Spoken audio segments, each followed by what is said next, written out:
Hey there, welcome back to Total Geek Live Baltimore presents I Am Baltimore, and today I am bringing you Executioner Song. That's right, this is one of my favorite crossovers from the 90s. It's really fun and exciting. Lots of things were happening, and you really kind of got a lot of fun interaction with characters and great moments between them and revelations that you're like, I can't believe they just did that. And did you know that? And now it was a lot of fun. It takes place in Uncanny X-Men 294 through 297, X-Men 14 through 16, X-Force 16 through 19, X-Factor 84 through 86. We also include Stryfe's Strike File, because he's basically the big bad in this, although you also have Mr. Sinister and Apocalypse, so you know these are three big baddies all going up against the X-Men and X characters at the same time. So this was a lot of fun. This series basically started off with a bang, literally, quite literally. Professor Xavier goes to Central Park to give a speech on mutants and humans being friends and family and being, living and working together. And he is shot by Cable? Yeah. So the shooter looks like Cable, and the X-Men, Bishop and the other X-Men are on the lookout for him. And they know that Cable has taken the X-Force, the former New Mutants, and is working with them. So now they are suspects as well. And they don't know what's going on. Xavier is dying. He's not doing well. They don't know what he was shot with. And it's, basically an all hands on deck. And you have the X-Factor team going after X-Force. And then you have Caliban, who's under the influence of Apocalypse and Mrs. Sinister and Stryfe. He kidnaps Jean and Cyclops and takes them away. And we reveal that Mr. Sinister has taken him, and in exchange for something. We have Iceman and Colossus fighting in them. We have a lot of big battles that happen. It's really kind of great to see. The great artwork, really, really fun, top notch on the game. That was really good. War and Famine attack. So you have some really great moments between the Horsemen of Apocalypse fighting. So there's a lot of misconceptions about what's going on, like who is actually behind this, and they have to work down the clues, and they have to keep going, keep fighting. Stryfe trades. Stryfe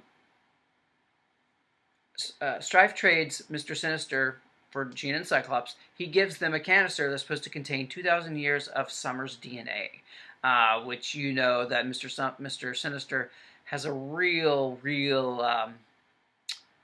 hankering for Summer's DNA for some reason. He's really, really obsessed with it. So he's like, yes, I'll take it. Here, go ahead. So he takes the canister and he's trying to figure out how to open it, and he wants one of his subordinates to open and deal with it. And the story continues. So we still don't know where Cable is, why he would have shot the professor.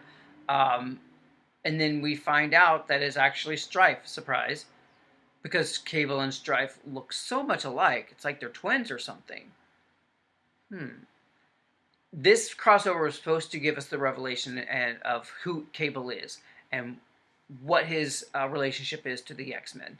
And this sort of delivered, and then at the end it kind of like backed away a little bit so more stories could figure it out and take it on, which was kind of a little frustrating, but I was still down for it.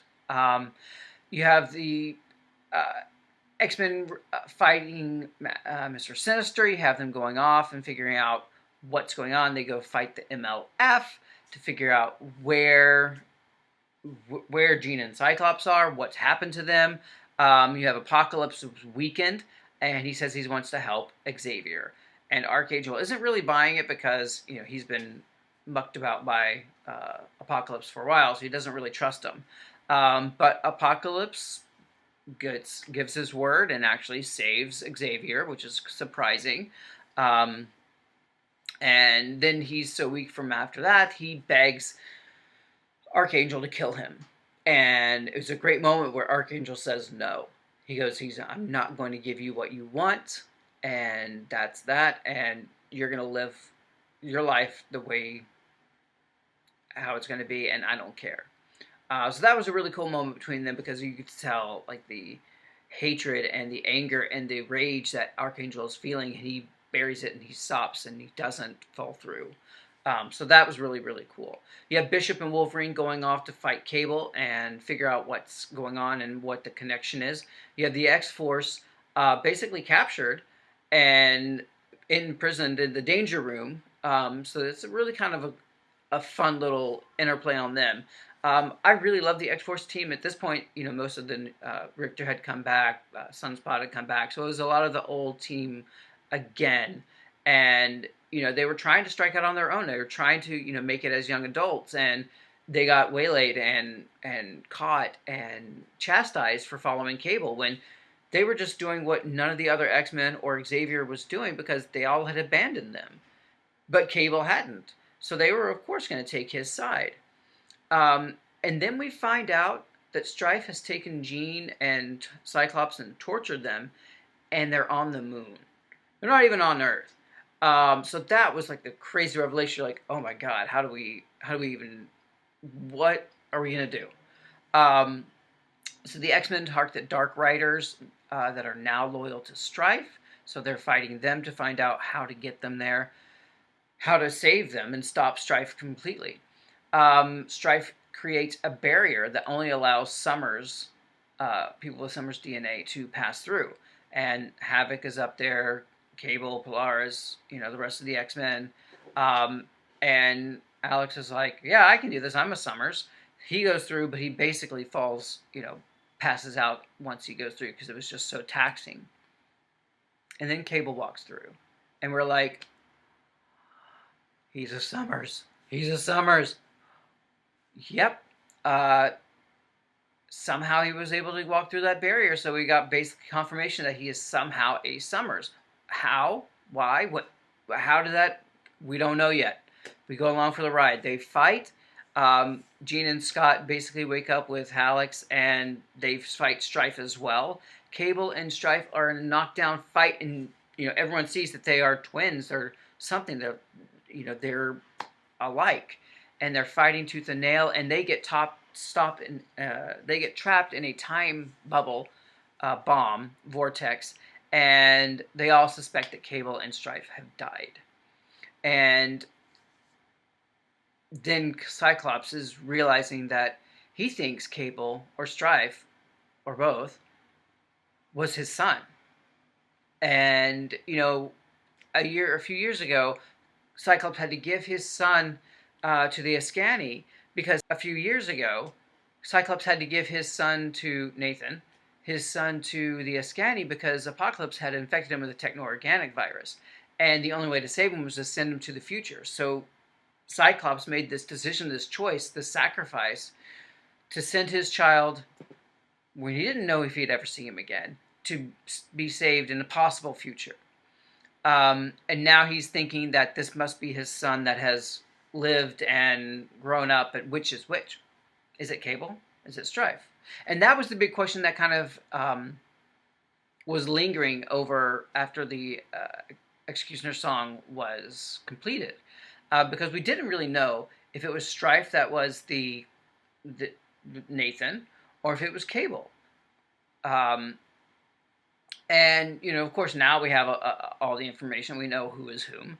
And it doesn't lessen the effect here, but it kind of, gives us a little what, like, I see what's happening here.